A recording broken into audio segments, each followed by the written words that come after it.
Vamos a dar lectura entonces a este capítulo 13. Recordemos que lo que Pablo viene dando instrucciones aquí a la iglesia de Corintio, y no solamente a ellos, sino que también a nosotros, porque estas son palabras espirituales y son para la congregación, para el cuerpo de Cristo, donde habían ciertos conflictos con respecto a los dones. Y siempre hay dones que tienen una cierta reputación, que todos los quieren tener, y otros que los miran un poco menos. Pablo también les explica que en realidad somos un cuerpo, el cuerpo se compone de muchos miembros, y cada miembro es necesario dentro de este cuerpo. No podemos despreciar al uno o al otro. Y mientras va hablando Pablo, él le dice que hay un camino más excelente. Y este camino más excelente es el amor. Y ahí está el punto del por qué Pablo va a presentar este capítulo 13, porque en lo que va del 12 para abajo, esto que va a mostrarnos ahora es lo que no se estaba viendo. En su accionar era una forma más carnal de actuar. Por eso que habían estas peleas, estas competencias entre ellos, y estaban olvidando lo mejor, porque aquí querían estar puestos para la foto, para el aplauso, pero si no hay amor, no sirve de nada. Entonces Pablo aquí les dice en la última parte del capítulo 12, el verso 31, empero procurad los mejores dones, más aún yo os presento un camino más excelente. Esos mejores dones van a dar sus resultados y van a ser de ayuda para los otros siempre y cuando estén en este camino más excelente que el que va a mostrar Pablo ahora. ¿Qué nos dice? Dice, si yo hablase lenguas humanas y angélicas y no tengo amor, vengo a ser como metal que resuena o címbalo que retiñe. ¿De qué le sirve a usted, hermano, hablar lenguas humanas o angélicas si en eso no hay amor? ¿Le va a servir al otro, a ese que escucha, esa exhortación? Si no hay amor, va a ser como un címbalo que retiñe. A uno no le gusta escuchar, ¿cierto?, una música desafinada, una sonajera de fierros, porque es desagradable al oído. Y eso es lo que estaba pasando acá. ¿Por qué? Porque en ese actuar ellos querían mostrarse, ellos, carnalmente. Pero Pablo aquí le dice, yo les voy a mostrar un camino excelente. Procuren los mejores dones, pero no olviden esto. Si no hay amor, de nada sirve. Porque si no va a ser un simple metal que resuena. Después agrega, si tuviere profecías y entendiese todos los misterios y toda la ciencia, Pablo lo dice un poquito, todo. Y si tuviese toda la fe, nótese, toda la fe de nuevo, de tal manera que traspasase los montes y no tengo amor, nada soy.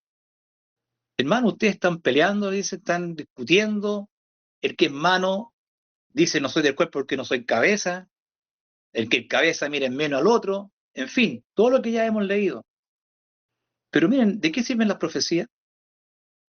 ¿De qué sirve la ciencia?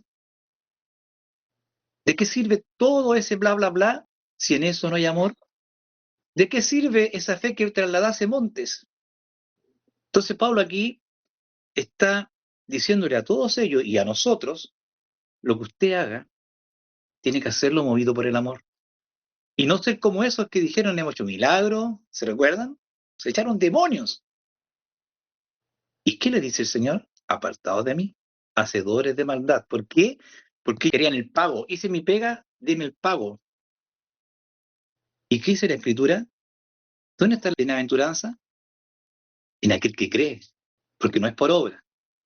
Aquí, ¿qué está diciéndoles Pablo a ellos? ¿Ustedes creen que con ese trabajo, con esa rimbombancia que hacen, van a ganar el reino? Dice que si no hay amor, ya no soy nada. Verso 3. Y si repartiese toda mi herencia para dar de comer, nótese, son buenas cosas, no son malas cosas las que está diciendo Pablo, pero hay un punto, que tiene que ser movido por el amor. Y si entregase mi cuerpo, miren, para ser quemado, y no tengo amor, de nada me sirve. ¿Qué le pasó a Ananías y Zafira cuando vendieron su hacienda? Pero en ese acto había amor. Vemos que no. ¿Y qué aconteció? Cayeron muertos. Creían que estaban lidiando con hombres, y no, pues. Quisieron engañar a Dios, al Espíritu de Dios, y fueron castigados duramente. ¿Qué hacía el joven rico? Uy, si todas estas cosas las he hecho. Nada soy si no tengo amor. Verso 4. ¿Qué es lo que es el amor? Dice, el amor es sufrido. No, yo no soporto a este caballero que está acá, este hermano. ¿Cómo se le ocurre hacer eso? ¿Quién es usted que se pone por juez delante de nosotros? En fin, el amor es sufrido, hermano. ¿Qué hizo Cristo? ¿No sufrió lo propio de todos? ¿No sufrió el ataque de todos? E incluso hasta la muerte. El amor es sufrido. Es benigno. La caridad no tiene envidia. Eso quiere decir que habían envidia. Porque eso es lo que está mostrando del 12 para atrás. La caridad no hace sin razón, no se ensancha, no es injuriosa, no busca lo suyo, no se irrita, no piensa el mal. Todas estas cosas es porque estaban presentes, pero ellos actuaban como que todo estaba bien, porque tenían las manifestaciones, que hablaban en lengua, que hablaban profecía, pero todas estas cosas estaban ahí presentes. No sufrían. Recuerden ustedes lo que pasó en Corintios 5. Se quedaron todos callados cuando el hijo tomó una mujer del padre. Nadie dijo nada. ¿Por qué? Porque no estaba presente el amor. Todos actuaban carnalmente y se justificaban a sí mismos. Mas Dios envió a Pablo para corregir, porque ninguno fue capaz de corregir. Entonces, el amor no busca lo suyo propio, no se irrita, no piensa el mal, no se huelga de la injusticia, mas se huelga de la verdad. Todo lo sufre, todo lo cree, todo lo espera, todo lo soporta. Eso quiere decir que ellos no eran capaces de sufrirlo, no eran capaces de creer, no esperaban todas estas cosas y no soportaban muchas cosas. Eran prontos a actuar carnalmente. Alguien lo insultaba, ¡pum!, saltaban. Alguien le pedía ayuda, no tengo, no te doy, anda a trabajar, cualquier cosa le decía. Pero Cristo no hizo eso. Lo que Pablo está mostrándole a ellos y a nosotros es que todo esto que ustedes están haciendo no está al sentir de Cristo. Cristo no actuó así. ¿Qué sacan ustedes con pelearse por los dones? Pablo dice que todo lo que Dios ordenó en la iglesia, en la jerarquía que él puso, es para la edificación del cuerpo de Cristo. No es para destrucción. Pero en el actuar carnal, no guiados por el amor, pasan a llevar a otros. Y eso es lo que Pablo está diciendo. Este camino es más excelente que todas esas cosas que ustedes quieren hacer. Porque ustedes no están entendiendo lo principal. Recuerden que ellos olvidaron de dónde fueron sacados. Empezaron a tomar partido por personas. Empezaron a hacer diferencias. Pero ellos creían que estaban actuando bien. Se les había olvidado la enseñanza del Evangelio que les fue revelada y entregada con muchos dones. 8. El amor nunca deja de ser. No se nos olvide nunca eso. Pero pongan atención, más las profecías se han de acabar, cesarán las lenguas y la ciencia ha de ser quitada. Todas estas cosas por las cuales ustedes están discutiendo ahora, teniendo entre ustedes conflictos, y donde no se está mostrando el amor, eso va a dejar de ser. Pero el amor no se va a acabar. 9. Porque en parte conocemos y en parte profetizamos. Mas cuando venga lo que es perfecto, entonces lo que es en parte será quitado. Todas estas cosas que ustedes están discutiendo ahora, todo va a ser quitado cuando venga nuestro Señor.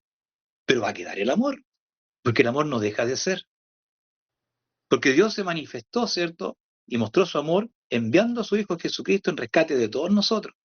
Y por causa de ese amor, es que cada uno al cual Dios le ha dado esta fe para creer va a ser parte de su reino, por causa del amor. Pero lo demás va a ser quitado. En el reino de Dios no va a andar hablando en lengua, profecías. No, eso ya tuvo su tiempo. En el reino de Dios no. Allá va a primar el amor. Verso 11. Cuando yo era niño hablaba como niño, pensaba como niño, juzgaba como niño, mas cuando ya fui hombre hecho, dejé lo que era de niño. Ahora vemos por espejo en oscuridad, mas entonces veremos cara a cara. Ahora conozco en parte, mas entonces conoceré como soy conocido, como dice Juan en Apocalipsis, con el nombre, ¿cierto?, que el Señor nos va a dar.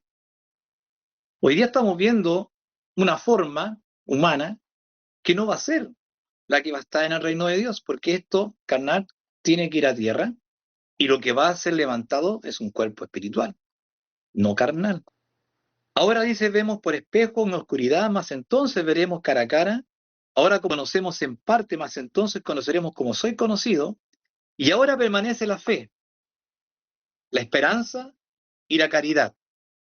Estas tres, empero la mayor de ellas es el amor, porque el amor nunca deja de ser. Qué importante entonces, hermano, es que entendamos que todo lo que usted haga, todo lo que yo haga, si no es movido por el amor, y el amor entendiendo lo que Dios hizo en Cristo por nosotros, no sirve de nada. Si yo ayudar a alguien, eso tiene que nacer, ¿cierto?, a partir de una convicción, que yo fui antes socorrido por Dios en Cristo Jesús. Cuando era huérfano, cuando era extranjero, Dios nos tomó.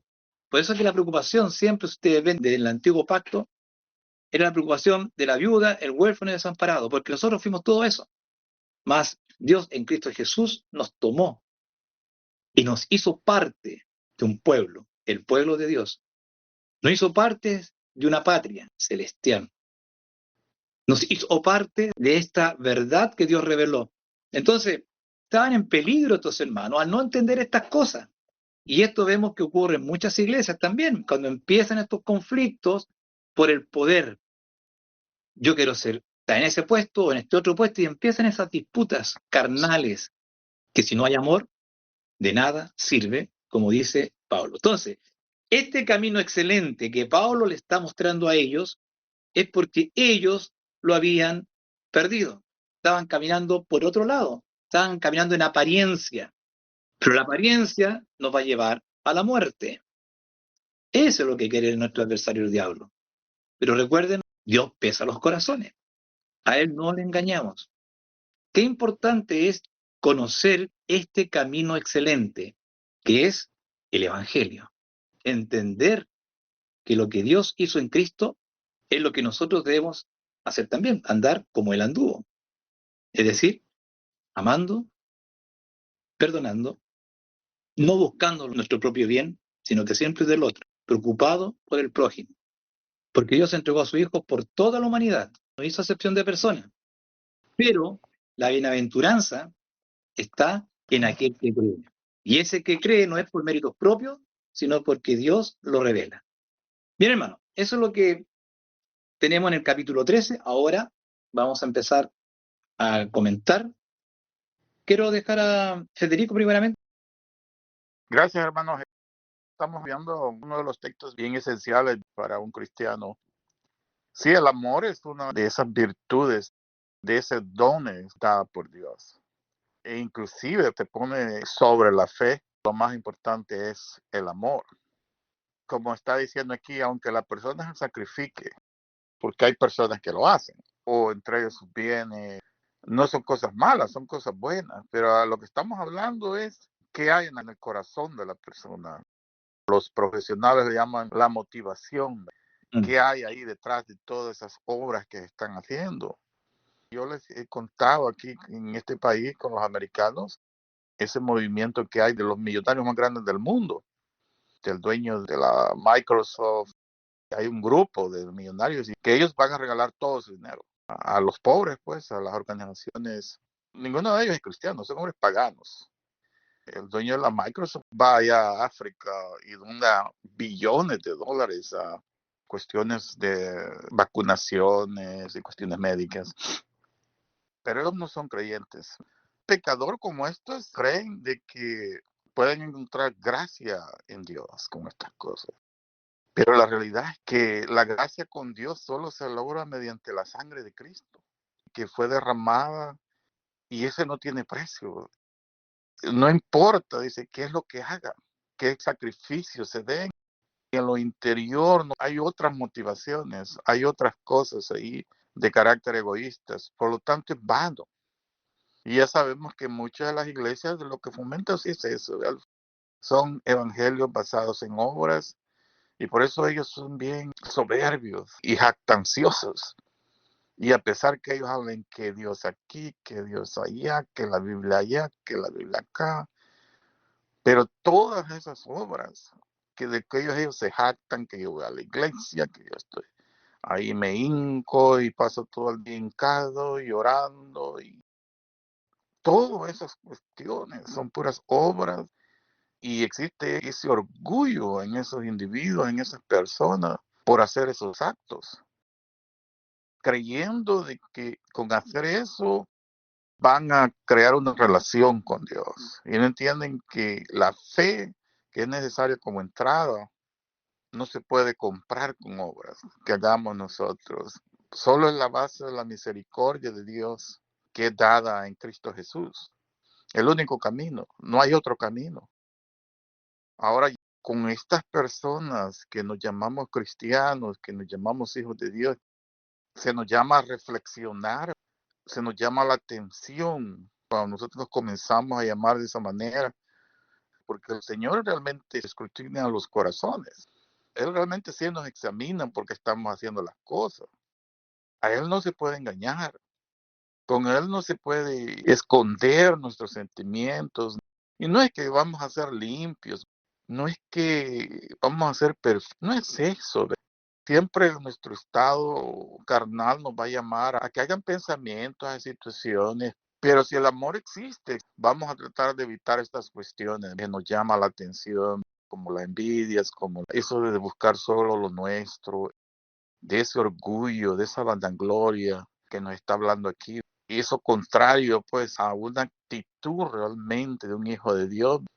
Y no es que uno no pueda caer, ya uno que tiene un montón de años de cristiano y peleándose o que existe ese tipo de sentimientos y dejándose llevar por cuestiones de ese tipo, es triste.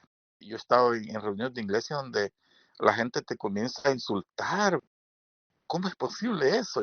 Entonces esta gente está metida en las iglesias y con estas actitudes y con estos pensamientos internos que al final salen cayendo en sus propias ideas.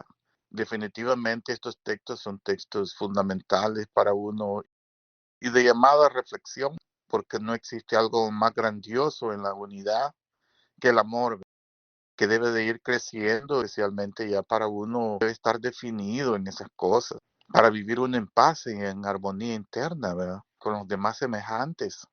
¿Qué es eso de uno sentirse más que otro, ¿verdad? O tratar de humillar a otras personas? ¿Qué es eso? Son actos avergonzantes para alguien que se llama un cristiano.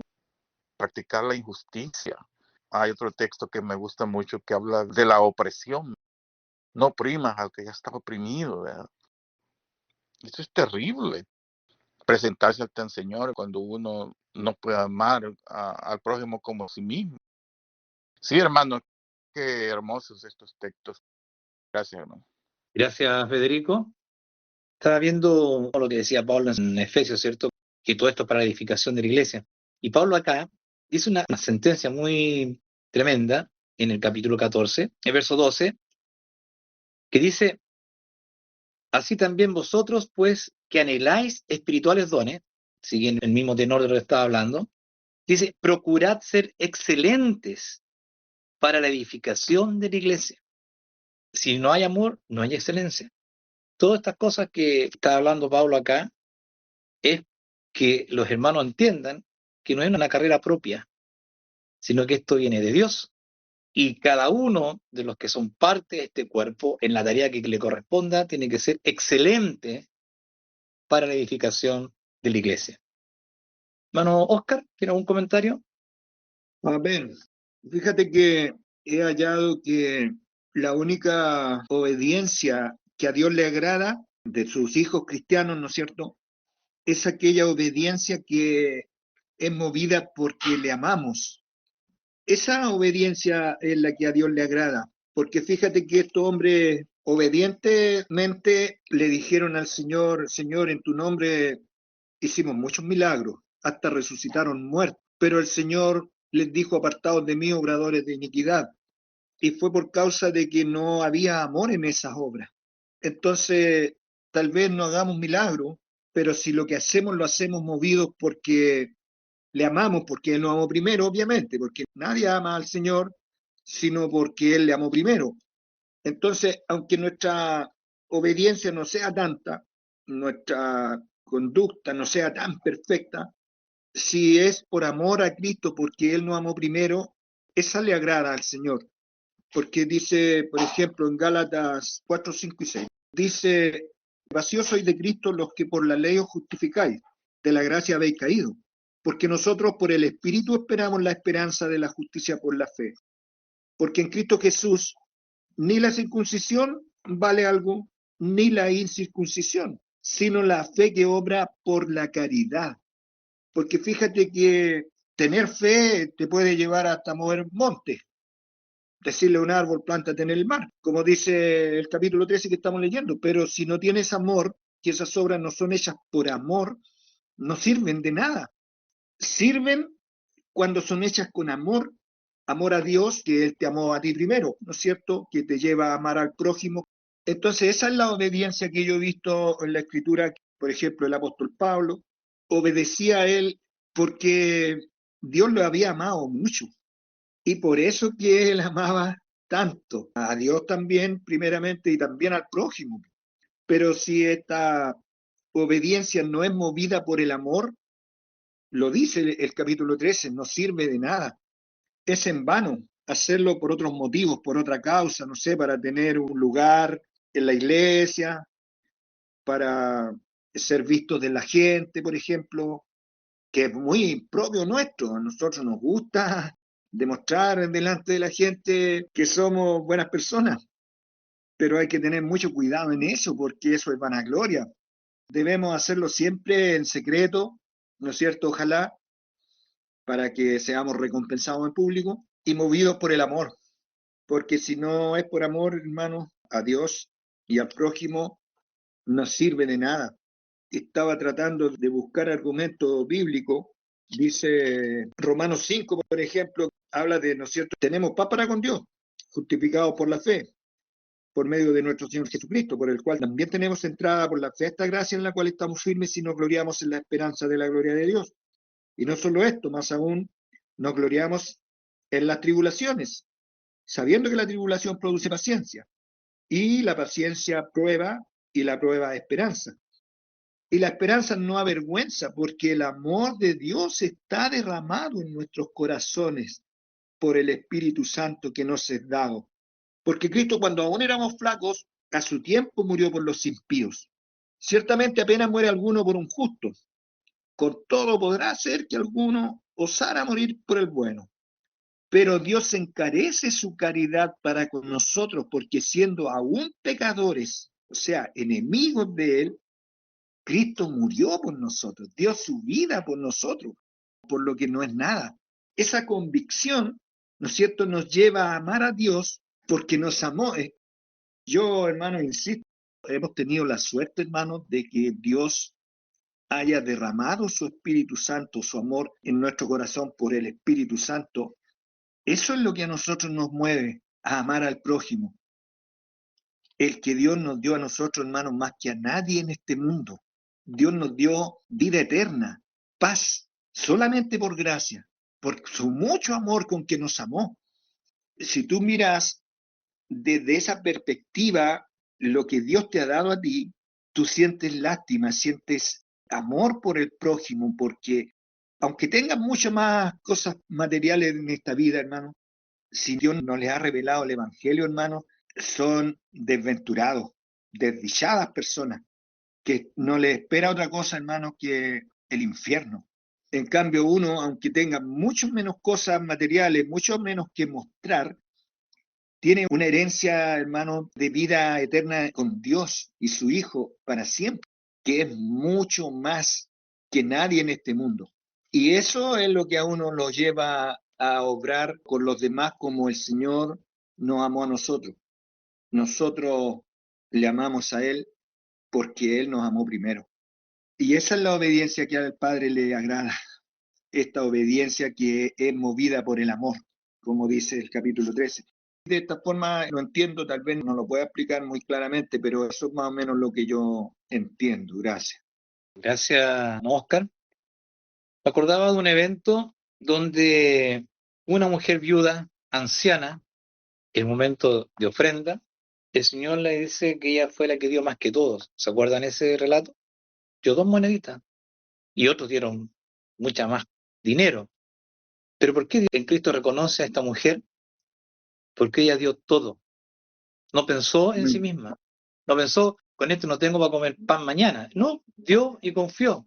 En cambio, los otros daban mucho, pero no tenían el problema de ¿y qué compro mañana? No, tenían sus despensas llenas de mercadería, pero ella dio todo. Sabía que Dios iba a proveer. Ahí vemos un acto de amor. De todo ese grupo, una mujer anciana actuó por amor. Y eso es lo que vale. Mano John, ¿tiene algún comentario? Bueno, aquí habla acerca de la excelencia del amor, es la razón de todo, y me acuerdo de Romanos 5:5, y la esperanza no avergüenza, porque el amor de Dios ha sido derramado en nuestros corazones por el Espíritu Santo que nos fue dado. Aquí no hay que entender este derramamiento del amor de Dios en nuestros corazones como una forma mística, sino que está hablando de la ley de Cristo, cuando Jesús dijo, quiero que amen como yo os he amado. O sea, la forma de Cristo de amar, perdonar, soportar al prójimo, ahora es ley para nosotros. El amor de Dios. El darse por los demás sin esperar recompensa a cambio, desinteresadamente, aunque no haya ganancia. Jesús, cuando murió por la humanidad, estaba llamando hijos para Dios, su Padre. Él fue puesto como cabeza de la iglesia, de este pueblo de Dios. Así como Moisés fue fiel en la casa de Dios, dice Hebreo, Cristo también fue puesto como hijo a cargo de esta iglesia, de esta casa de Dios, que somos los creyentes. Siempre hemos conversado acerca de Booz, que levantó descendencia de Ruth. ¿Se acuerdan que tenía que redimir? Ruth 4:5, entonces replicó Booz, el mismo día que compras las tierras de manos de Noemí, debes tomar también a Ruth la Moabita, mujer del difunto, para que restaures el nombre del muerto sobre su posesión. Y respondió el pariente, no puedo redimir para mí, no sé que dañe mi heredad. Redime tú, usando de mi derecho, porque yo no podré redimir. Entonces vos amaba tanto a Ruth que no le importó este detalle, esta transacción. Entonces tanto amaba vos a Ruth que se casó igual. Eso mismo hizo Cristo. Tanto nos amaba que no le importó que los hijos que él estaba ganando eran para Dios, su padre. Suena extraño, pero es una cláusula que había en la ley de restaurar la heredad del hermano. Y eso lo vemos también en Hebreos 2:12. Dice, diciendo, anunciaré a mis hermanos tu nombre, en medio de la congregación te alabaré, y otra vez yo confiaré en él. Y de nuevo, he aquí yo y los hijos que Dios me dio. Así que por cuanto los hijos participaron de carne y sangre, él también participó de lo mismo para destruir por medio de la muerte al que tenía el imperio de la muerte, este es al diablo. Dice el versículo 10, porque convenía a aquel por cuya causa son todas las cosas y por quien todas las cosas subsisten, que habiendo de llevar muchos hijos a la gloria, perfeccionase por aflicciones al autor de la salvación de ellos. Porque el que santifica y los que son santificados, de uno son todos, por lo cual no se avergüenza de llamaros hermanos. Jesús es nuestro hermano mayor, diciendo, anunciaré a mis hermanos tu nombre, en medio de la congregación te alabaré. Jesús buscaba la exaltación del Padre en todo, la gloria de Dios, por medio de este amor, que es el amor ágape, que no busca recompensa a cambio, sino que hace las cosas desinteresadamente, aunque no tenga ganancia. Pero vemos que nuestro Señor sí obtuvo ganancia. Me recuerdo en Isaías 53, dice, por cárcel y por juicio fue quitado, y su generación, ¿quién la contará? El 11, verá el fruto de la aflicción de su alma, y quedará satisfecho. Por su conocimiento justificará mi siervo justo a muchos, y llevará las iniquidades de ellos. Y Dios le dice, por tanto, yo le daré parte con los grandes, y con los fuertes repartirá despojos, por cuanto derramó su vida hasta la muerte, y fue contado con los pecadores. habiendo él llevado el pecado de muchos y orado por los transgresores. Y por último, recuerdo que Jesús dijo que el amor más grande es dar la vida por los amigos. Y como dijo la mano Oscar, que bien citado el texto ese, de que con todo puede que ose alguno morir por el bueno, pero la diferencia está en que el Señor murió por los malos. Esa es la gran diferencia entre el amor de Cristo, que Él murió por todos, aun siendo flacos, dice, aun siendo débiles, aun siendo pecadores, no esperando un cambio en nosotros, sino que murió en la condición en que estábamos, en pecado. Porque si pudiéramos cambiar, ¿para qué vino? Con una simple amonestación lo hubiéramos cambiado a lo mejor, pero no, el pecado nuestro era más grave, que ameritaba la venida del Hijo de Dios. Amén, hermano, eso es lo que puedo comentar de esto. Bien, gracias, John. En realidad, parece que es un camino más excelente.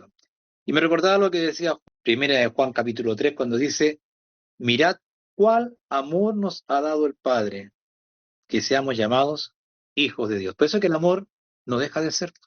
Todo lo demás va a desaparecer, pero el amor no. El amor, ¿cierto?, es lo que va a ser parte de este reino. Mirad cuán amor nos ha dado el Padre, que seamos llamados hijos de Dios. Qué tremendo. Vamos a dejar ahora a Alex. Muchas gracias. Voy a tratar de complementar algunas cosas porque el texto ya fue explicado muy bien. Yo lo que quisiera ver que hay una conexión entre el capítulo 12 y el 13, porque este capítulo 13 es la consecuencia de que en algún momento tenía que hablar de esto Pablo, porque resulta que a raíz de todos los problemas que había visto en la iglesia, tenía que mostrarle el camino más excelente, que es el amor, como venimos diciendo. Me llama la atención que dice, les muestra un camino aún más excelente. O sea, los dones espirituales también tienen su lugar. No vamos con un plumazo a borrar todo. No digo que lo hayan hecho, no digo eso, pero puede entender alguien que así es. Pero hay un camino más excelente. Y me llama la atención la manera que el apóstol Pablo argumenta. Quiero hablar de eso un poquitito. Hay una manera de argumentar en el derecho cuando tú defiendes como abogado una causa o te enfrentas a un planteamiento de un partido opositor, es tomar el planteamiento contrario, estirar el argumento para ver la consistencia. Y a medida que usted va haciendo eso, las cosas van cayendo por su propio peso. Y eso que el apóstol Pablo está haciendo aquí me parece espectacular como lo hace. Y yo recalco esto porque hay varias cosas que caen en su sitio. Si ustedes ven ahí, Pablo dice sí, es condicional. Voy a parafrasear un poco. Si hipotéticamente encontráramos a alguien que tuviese todos los dones espirituales, pero no tiene amor, entonces ahí está la consecuencia, ¿no es cierto? Nada es. Quiero decir que está poniendo que los dones espirituales tienen su parte, pero no se rigen solos, tienen que ir regidos por algo, que es el amor, ¿no es cierto? Me llama mucha atención esta manera de plantearlo porque resulta que, si se fijan ustedes, es como exagerar el argumento contrario. Porque miren, primero habla de tener todo género de lenguas, humanas y angélicas. Hay gente que dice que hay lenguas angélicas, no lo sabemos, aquí no se está afirmando, sino que se está planteando en el término de que si hubiera alguien que conociera no solamente todo género de lenguas, ya no estamos hablando de algunas lenguas, todo género de lenguas, y por si fuera poco también las angélicas, el punto es que si tiene todo eso, pero no tiene amor, no es nada. Esa es la fuerza del argumento. Y después, si comprendiere todos los misterios, nadie comprende todos los misterios. El apóstol Pablo conocía muchos misterios, pero no todos los misterios. Los necesarios para nosotros, nuestra fe, sí lo planteó. Entonces también esta es una posición hipotética. Pero si hubiera tal persona y no tiene amor, no es nada. Es el punto. Exagerando el ejemplo. Después dice, si tuviese toda la fe. Sabemos que Dios da medidas de fe. Por lo tanto, nadie tiene la plenitud de la fe. Pero el caso hipotético nuevamente, para avergonzarlos, vamos a decir, si hubiese una persona entre ustedes que tuviese toda la fe, sepan ustedes que si no tiene amor no es nada. Y luego, si hubiese una persona que repartiera todos sus bienes para los pobres, todos, siempre es todo, igual cosa. O que entregara su cuerpo, todo lo que yo soy, mi vida, para ser quemado, me inmolo, pero no tengo amor, estamos claros que no es nada. Eso primero quiero compartir con ustedes la argumentación del apóstol. Y entre las cosas que el apóstol Pablo describe allí, si creo que por esas cosas soy mejor que otro, nos dice lo siguiente: tal persona solamente meterá bulla, ¿cierto? Habrá mucho ruido, pocas nueces, nada soy, dice también, y la otra parte dice, de nada me sirve. O sea, no me beneficia a mí ni a nadie. Y luego él pasa a describir lo que es el verdadero amor, pero con varios adjetivos. Esta sola lista que da ahí es para estar conversando en varias sesiones. Solamente os los voy a mencionar nomás. Pero dice que es sufrido, benigno, no tiene envidia, no se jacta, no se envanece, no hace lo indebido, no busca lo suyo, no se irrita, no es rencoroso, no se goza de lo injusto, se goza de la verdad, todo lo sufre, todo lo cree, todo lo espera. ¿Cómo podríamos resumir esto, hermanos? De la siguiente manera. Todas estas cosas que acabo de mencionar como atributos del amor estuvieron en Cristo Jesús. Y ahí ya lo explicaron muy bien. Cada una de estas cosas que menciona están en el sentir de Cristo que debemos nosotros imitar. Y otra cosa también que me llama mucho la atención. Yo no quiero entrar más en esto, pero solamente decirles que, ¿se acuerdan cuando el Señor Jesús dijo que el que no es como un niño y encareció esa actitud? Y entendemos que el apóstol Pablo usa el ser niños también en otro sentido, en que hay que madurar también, pero también se usó en el término de ser una persona simple. Mire, un niño pequeño, guardando las salvedades porque todos estamos manchados por el pecado, pero si usted le dice a un niño, vaya, el niño va a ir. Si usted le dice a un niño cualquier cosa, el niño le va a creer a usted. Hay niños que comparten sus cosas, no se andan jactando, no tienen envidia, obviamente guardando las proporciones, vamos a decir, pero en general eso. Pero todas estas cosas principalmente están en Cristo Jesús, en su sentir. Y obviamente como Cristo es el que declaró a Dios, quiere decir que estas cosas también son de Dios, son de nuestra Trinidad. Así ellos se vinculan perfectamente en el vínculo del amor. Y espera que la iglesia también logre esa unidad, porque ya hemos ido conociendo, gracias al Señor, cómo obra nuestra bendita Trinidad, cómo tiene los propósitos, cómo se colaboran entre ellos, cómo el deseo de uno es el propio. Cristo asumió todo lo que el Padre quería y era lo que él también quería. Se aman perfectamente.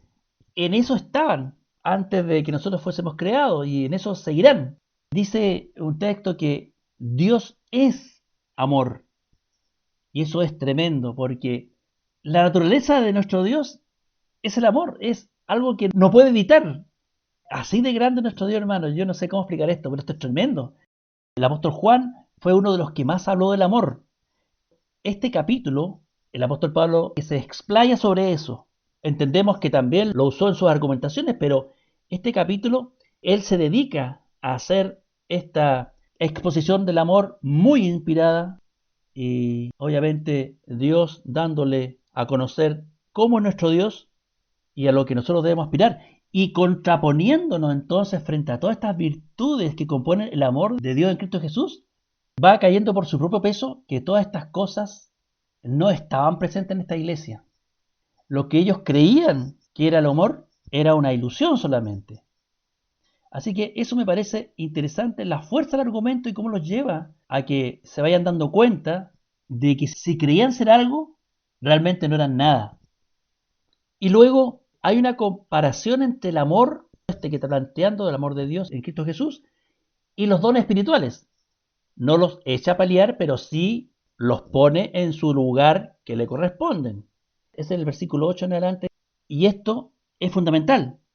Dice, el amor nunca dejará de ser, nunca se acabará. Así lo leímos.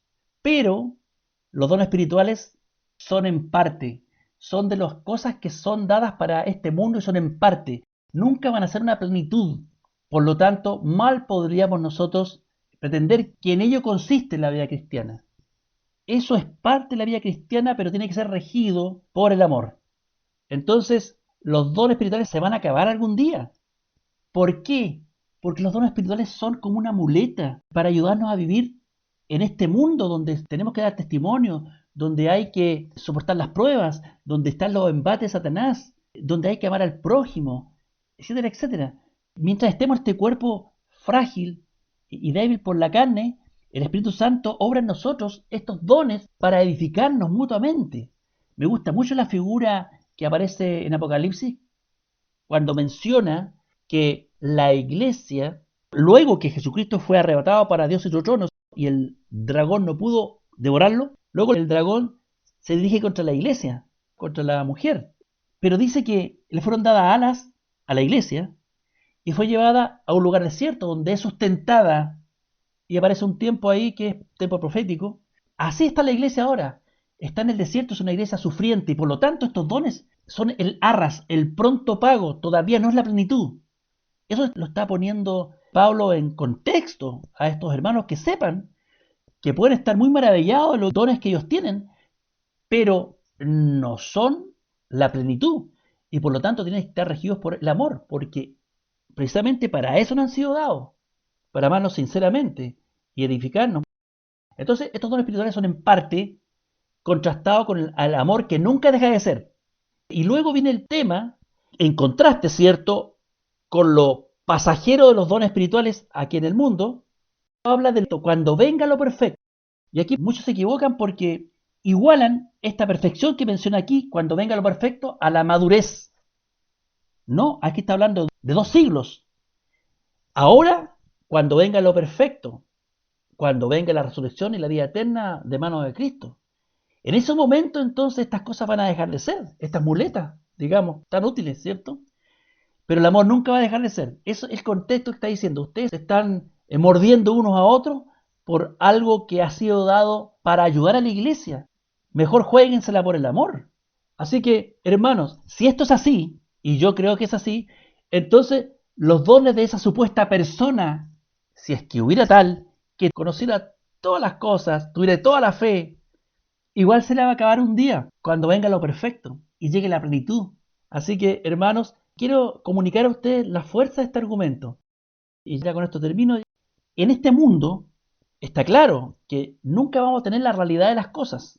Solo vemos en parte, dice, comparado con aquel momento en que la perfección, cuando venga Cristo, ¿cierto? Que ahí veremos las cosas cara a cara. Entonces, yo veo aquí que lo está poniendo en su lugar.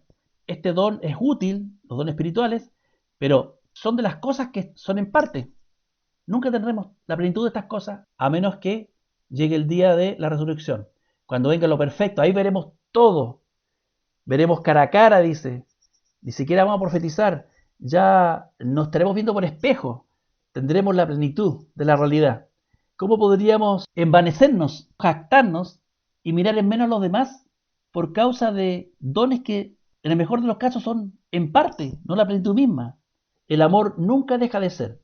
La fe y la esperanza se van a acabar algún día, porque vamos a tener la realidad misma de las cosas, ya no las vamos a esperar, ya no nos vamos a andar por fe, vamos a estar cara a cara en la realidad de las cosas eternas. Así que estas cosas se van, pero el amor siempre queda. Acuérdense ustedes que Dios es amor, el vínculo perfecto es el amor de nuestro Dios. Así que nosotros vamos a ser unidos a ese vínculo, a ese amor con ellos. Todo lo demás está destinado a desaparecer, hermanos. Así que el amor no puede desaparecer porque tendría que desaparecer Dios, porque su esencia es el amor. Me parece pero tremendo esto. Y la gran conclusión que deja Pablo, lo más importante es el amor. Ese es el camino por el que debemos transitar. Y yo quisiera dejar 2 preguntas para ver si me pueden responder. ¿Qué significa o cómo lo entienden ustedes cuando dice que el amor todo lo cree? Inmediatamente entiendo que no podría ser una persona que le crea al último que le habla, le crea a los musulmanes porque todo lo cree. Entiendo, y espero si me corroboran, que todo lo que Dios dice lo cree como un niño. Por eso hablé de la imagen del niño. Y es más, esta actitud también la aplica el cristiano sincero con el prójimo. Por ejemplo, cuando usted viene y le piden perdón y nosotros tenemos que perdonar 70 veces 7, o sea, infinitamente, tenemos que siempre creerle. Es decir, tenemos que siempre perdonarlo. Así lo veo yo. Todo lo cree. Y lo otro, ¿qué significa? Pero entonces conoceré como fui conocido. ¿Qué entiende usted que está aludiendo Pablo aquí? ¿Qué significa entonces que el amor todo lo cree? ¿Y qué significa que entonces conoceré como fui conocido? Eso quería comentar, hermanos. Gracias. Alex, mira, si uno lee el texto como hecho consumado, el 7, digamos, Pablo ordenando cómo debo amar, tendríamos que decir que debemos sufrir, creer, esperar y soportar. Bueno, partiendo de arriba, por ejemplo, sufrir, ser sufrido, benigno, no tener envidia, no ser jactancioso, no envanecernos. Envanecerse tiene que ver con el conocimiento, ¿cierto? Ser más que los demás, ser que me inflo, no hacer nada indebido, no buscar lo mío, lo propio, sino el bien de los demás. No debemos irritarnos, no guardar rencor, porque esto trae raíces de amargura. No gozarnos de la injusticia. Y aquí viene, mira, Alex, lo interesante, más se goza de la verdad. ¿Qué verdad? La de Cristo, el Evangelio. Y ahí viene, mira, la afirmación que debemos todos sufrirlo, creerlo, esperarlo y soportar. Todo lo cree. ¿Cree de qué? De la Escritura, por ejemplo. La mente carnal no cree lo que Dios dice. Por ejemplo, que creó todas las cosas en 6 días, que salvó a 8 personas y a miles de animales, de dos en dos, en un barco, en un diluvio, que Jesús caminaba por el agua, que un hombre se levantó de los muertos. Entonces la mente carnal incrédula no cree esas cosas. En cambio, el creyente, por algo nos llamamos creyente, creemos en esas cosas. Pero ¿por qué las creemos? No porque llegamos a una convicción científica, filosófica, sino las creemos porque Dios las dice. Como tú dices, como un niño. Un niño le cree a un adulto porque lo está diciendo un adulto, una persona grande, ¿cierto? Y nosotros le creemos a Dios lo que dice la Escritura porque Él lo dice. Eso es el niño. El niño no cuestiona, cree. Ahora, en la otra parte, ya está bueno que ya estaba el pastor. ¿Se acuerda, hermano Oscar, que usted una vez habló de esto en la reunión en San Antonio? Me acuerdo, que parece que tiene usted alguna comprensión de esto más clara. Ahora conozco en parte. Claro, puede ser que no conozcamos todas las cosas. Algunos textos particulares puede que no lo entendamos bien, pero aquí habla de que entonces conoceré cómo fui conocido. O sea, cuando esté en la gloria en los cielos, voy a conocer cómo fui conocido. Y eso me lleva a un texto de Primera de Juan que dice que seremos semejantes a Cristo, Así seremos es. como Él es. Primera de Juan 3:2. Claro. Si quieres lo lees, Pedro, lo tienes ahí. Dice, muy amados, ahora somos hijos de Dios y aún no se ha manifestado lo que hemos de ser. Claro. Pero sabemos que cuando Él apareciere, seremos semejantes a Él porque le veremos como Él es. Ahora, ¿cómo Sí, fuimos conocidos? Recuerdan ustedes que antes de la fundación del mundo, antes que fuese todo, ya Dios ya había determinado quiénes son los que iban a ser parte del reino. Y además, esto, como dice Pablo en Corintios 15, a partir del 40 para adelante, cuando habla de las glorias del sol, la luna, el cuerpo terreno, el cuerpo celestial, este cuerpo que tenemos no es el cuerpo que vamos a tener en el reino de Dios, sí, porque seremos tal como en Cristo, seremos como Él, dice, a su semejanza. También recordemos que Juan dice en Apocalipsis, tendremos el nombre con el que fuimos conocidos. Así como a Jacob se le cambió el nombre a Israel, y vemos otros nombres que se cambiaron también. Comparto lo que dice John con respecto al todo lo creo, y lo que dice el versículo 7, en relación al Evangelio, no en relación a conocimiento externo, sino que con respecto a lo que es el Evangelio de Jesucristo, conocerlo y creerlo, como bien decía John. Mira, ¿cuántas veces hemos dicho en la Escritura, leyendo, si tuviese fe como un grano de mostaza, dirías, este monte, muévete? ¿Cierto? Y uno dice, pero ¿cómo se mueve el monte? Por lo que está diciendo John ahora ahí. Pero dice la Escritura, si tuviésemos fe como un grano de mostaza, diríamos, este monte, muévete, y el monte se movería. Incluso aquí Pablo lo toma cuando dice que trasladásemos los montes, ¿cierto? Pero si no hay amor, no sucede nada. en relación al verso 7 tiene que ver con respecto a llegar a la estatura de Cristo. Todo lo que la Escritura nos dice, eso no puede haber cuestionamiento en un creyente. Todo lo vamos a esperar y todo lo vamos a sufrir. Y el ejemplo que yo doy es José, uno de los príncipes, ¿cierto?, de las 12 tribus, de los hijos de Jacob. José, en toda su existencia, sufrió todas estas cuestiones que hemos visto acá, el desprecio de todas las cosas. Sin embargo, él siempre esperó. Y dice que Dios lo acompañaba en todo, a pesar de que sufrió bastante, y lo puso en un puesto muy importante. Y él, podríamos pensar, como dice acá, todo lo sufrió, todo lo creyó, todo lo esperó y todo lo soportó por causa de Jesucristo. Y eso es lo que deberíamos hacer cada uno de nosotros, no cuestionarnos. Y uno ve y observa en las iglesias actuales cómo algunos predicadores o pastores o gente importante dentro de las naciones muchas veces tienden a cuestionar, más que a hablar en pie puntilla con respecto a la Escritura, cuestionan. Y de ahí tomamos el principio que salió en la Reforma con respecto a la sola Escritura, es decir, creemos plenamente en esto que está escrito, que es palabra de Dios, revelación de ella, y en eso no vamos a cuestionar. ¿Ibas a decir algo, Alex? Bueno, hermanos, yo planteé estas preguntas para ver de qué manera ustedes explicaban esto, mis hermanos. Yo estoy consciente de que estamos de acuerdo en todo. Todo lo que he escuchado, digo gran amén, ¿no es cierto?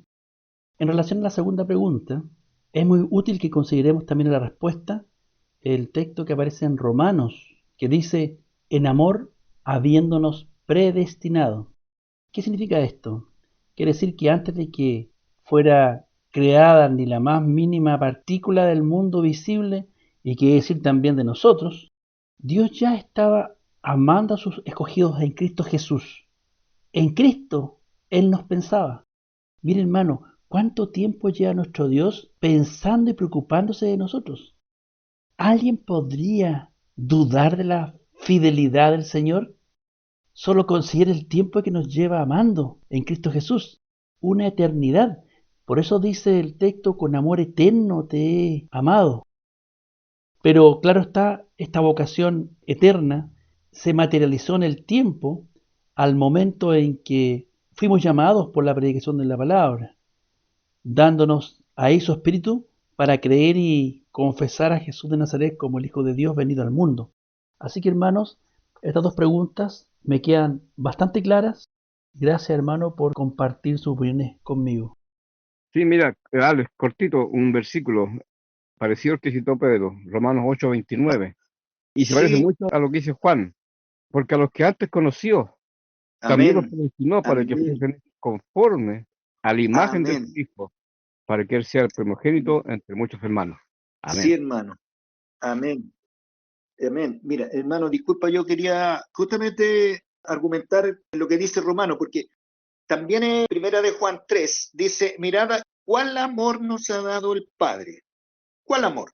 Que seamos llamados hijos de Dios. Yo entiendo que Dios nos conoce como hijos, que Él nos ha conocido a nosotros como hijos suyos, porque dice, ¿cuál amor nos ha dado el Padre? Que seamos llamados hijos de Dios. Por esto el mundo no nos conoce, porque no le conoce a Él. Luego dice, muy amados, ahora somos hijos de Dios.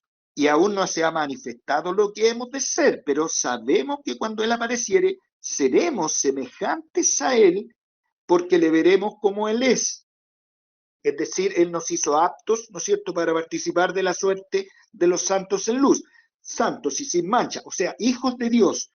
Y acá Romanos 8:27 dice, más el que escudriña los corazones sabe cuál es el intento del Espíritu. Esto viene hablando por el tema de la oración. Dice, empero si lo que no vemos esperamos, por paciencia esperamos. Y asimismo también el Espíritu ayuda en nuestra flaqueza. ¿Por qué? Porque ¿qué hemos de pedir como conviene? No lo sabemos, sino que el mismo Espíritu, ¿no es cierto?, con mayúscula, el Espíritu de Dios, pide por nosotros con gemidos indecibles. Pero el que escudriña los corazones sabe cuál es el intento del Espíritu, porque conforme a la voluntad de Dios demanda por los santos. Y sabemos que a los que a Dios aman, todas las cosas les ayudan a bien. es a saber, a los que conforme al propósito de Dios son llamados, porque a los que antes conoció, ¿me entiende? Desde antes de la fundación del mundo, Él ya nos conocía como hijos suyos, porque nos hizo para ese propósito. ¿Me entiende? No que siempre hayamos sido hijos de Él, pero en un punto de nuestra vida Él nos convierte en hijos suyos por la revelación del Evangelio. Entonces, sabemos que a los que Dios aman, todas las cosas les ayudan a bien, es a saber a los que conforme al propósito son llamados, porque a los que antes conoció también predestinó para que fuesen hechos conformes a la imagen de su Hijo, para que Él sea el primogénito entre muchos hermanos. Y a los que predestinó, a estos también llamó, y a los que llamó a estos también justificó, y a los que justificó a estos también glorificó. Entonces, más o menos por ahí va conocer cómo hemos sido conocidos. Ahí conoceremos cómo fuimos conocidos de parte de Dios. Fuimos conocidos como hijos suyos antes de la fundación del mundo. Y fíjate, hermano, disculpa que retroceda un poco porque hacer maravillas por el don de la fe y tener todos estos dones que habla el capítulo 13, no sirven de nada, hermano, si no hay amor. ¿Qué amor? Este amor que proviene de conocer el amor que Dios nos tuvo a nosotros. En el libro de los Hechos, Pablo dice por qué causa él hizo todo lo que hizo. Actuaba de la forma que actuaba. Él dice en el capítulo 24 de los Hechos, el verso 14, cuando se conjuraron contra Pablo y lo tomaban preso, lo castigaban por causa de la esperanza que había en él, dice, esto empero te confieso, estoy leyendo Hechos 24, 14, que conforme a aquel camino que llaman herejía, así sirvo al Dios de mis padres, creyendo todas las cosas que en la ley y en los profetas están escritas, creyendo todas las cosas. El todo lo cree, que aparece en el capítulo 13 de Primera de Corintios. Amén, amén, que el amor todo lo cree, teniendo esperanza en Dios, que ha de haber resurrección de los muertos, así de justos como de injustos, la cual también ellos esperan. El verso 16, hermano, y por esto, dice Pablo, por esta esperanza, por esto procuro yo tener siempre conciencia sin remordimiento acerca de Dios y acerca de los hombres. Es por causa de este amor, hermanos, sin límite que Dios ha derramado en nuestro corazón al dar a su Hijo santo, inocente por nosotros, hermanos, para que Él pagara nuestros pecados. Es decir, por la revelación del Evangelio, Pablo siempre actuó con limpia conciencia delante de Dios y delante de los hombres, y fue aceptado ante Dios. Esa obediencia que proviene, hermanos, del amor, que proviene de que Él nos amó primero, por causa de esta certeza que tenemos que vamos a vivir, aun que estemos muertos, vamos a volver a vivir en la gloria de Dios como hijos suyos. Por esto, dice Pablo, por esto procuro yo tener siempre conciencia sin remordimiento acerca de Dios y acerca de los hombres. Era para un poquito también apoyar lo que veníamos diciendo de Primera de Corintios 13, que si no hay amor, hermano, no sirve la obediencia. Las maravillas que podamos hacer por causa de la fe, si no son hechas con amor, de nada sirven. Esta obediencia de Pablo, que fue agradable a Dios, provenía de ese conocimiento, de esta esperanza que también tenemos nosotros, la esperanza de la resurrección de los muertos, que es la que nos lleva a perdonar por causa de que también fuimos perdonados, como dice la parábola de los dos deudores. ¿No te convenía a ti también tener misericordia de tu consiervo como yo la tuve contigo? Eso, hermano. Muchas gracias. Mientras escuchaba a los hermanos, hay un evento en el cual se muestran todas estas instrucciones que hemos visto en Corintio con respecto a la resurrección de Lázaro. Primeramente, habla que el Cristo se conmueve ante ver el llanto de los judíos que habían ahí, se conmueve. Miren el amor de Dios, aquí está reflejado, ¿cierto?, en Cristo Jesús. Y dice que lloró. Después de haber hablado con las hermanas, de todo lo cree, ¿cierto?, que leamos todos los sufre, etcétera, etcétera, él le dice, ¿no te he dicho que si creyeres verás la gloria de Dios? Le había dicho ya antes. Y le vuelve a insistir, si creyeres. Entonces vemos aquí cómo Dios manifestó su amor. Primero se conmueve ante esta gente que estaba ahí, se conmueve ante el dolor de los hermanos y después saca a Lázaro. También se conmueve, ¿cierto?, cuando dice, ¿cuántas veces os quise juntar como la gallina junto a sus polluelos? Porque Dios entregó a su Hijo por todos, Él no hizo diferencia como hacemos los hombres. Este amor de Dios excede todo conocimiento. Pablo fue un hombre que entendió el amor y el perdón, pues. Recuerden lo que era él, y por esa misma causa se esforzó sobremanera para poder entregar esta enseñanza, por cuanto él se sentía también que fue un perseguidor de la iglesia, perseguidor de Cristo. Lo importante es que entendamos estas cosas y que no queden solamente como un simple discurso con respecto al verso 7. Todo eso tiene que ver con respecto al fundamento que está dando Pablo en relación al Cristo, al que está en el primer capítulo, cuando ellos recibieron esta verdad completa, pero la distorsionaron. Y ahí es donde actúa Satanás. Abraham, Isaac, Jacob, los 12 hijos de Jacob, y así para adelante, los profetas. Al final del día, ellos se afirmaron en esto.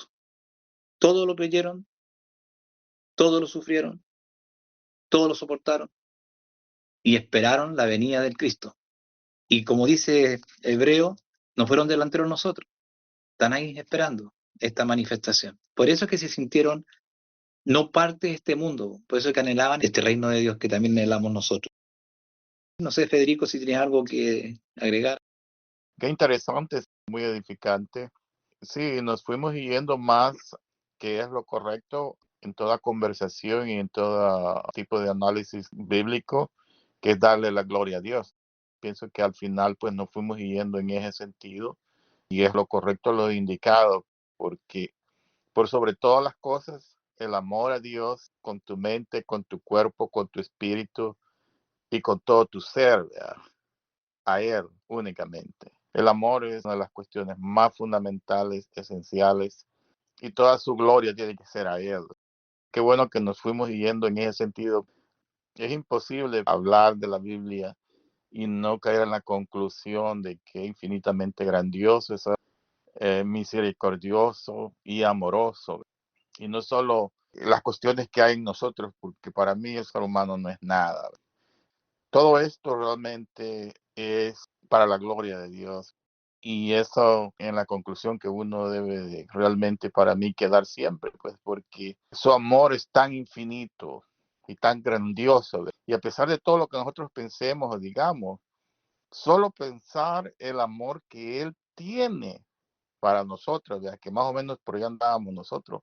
No lo que nosotros sintamos para Él, pero lo que Él, como Él dio su propio Hijo, ¿verdad?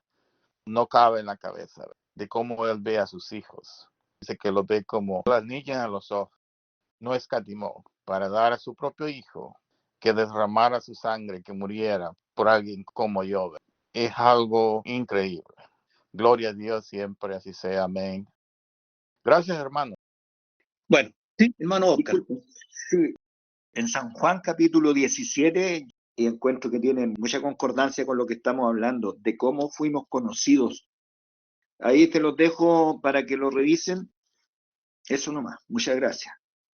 Bien, vamos ya concluyendo entonces